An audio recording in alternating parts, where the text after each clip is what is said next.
Hello, welcome to Learn Freeware with Satoru.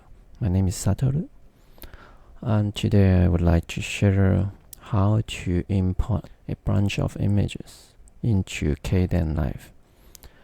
Because I use Blender and I found that I don't know how to input my render result into the Kdenlive.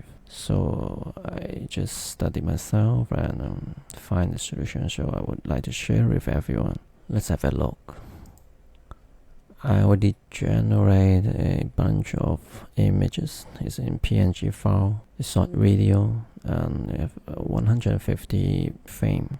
And you need to concern about that the frame rate when you output the image from Blender.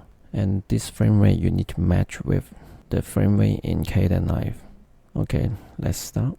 When we go into the Kdenlive, we need to make sure that our project is in the correct frame rate. So the best way is to create a new project and you choose the frame rate that you specify in Blender before.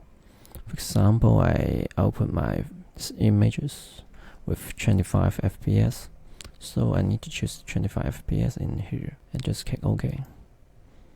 That will make sure that the frame rate FPS is the same as you decided before. And it's very easy to import a sequence. In fact, just click the slide, so keep and specify the folder where you put your images file, and you choose the extension.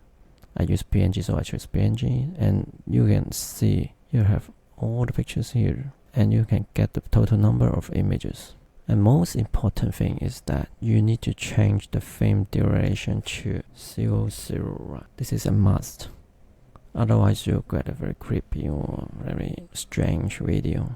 This tells Kdenlive that each image will just stay how long. And if you put 001, that means that it's the one frame. You just click OK. And you will see I have 150 frames.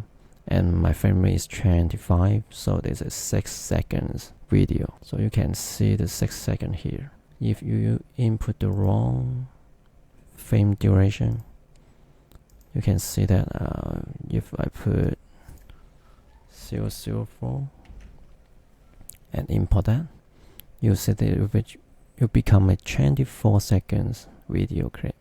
We just delete this one. And it's very easy, just drag your clip here to whatever you need and just choose the right output format, the rendering format, and render the file. That's all for today. Thank you for watching my video.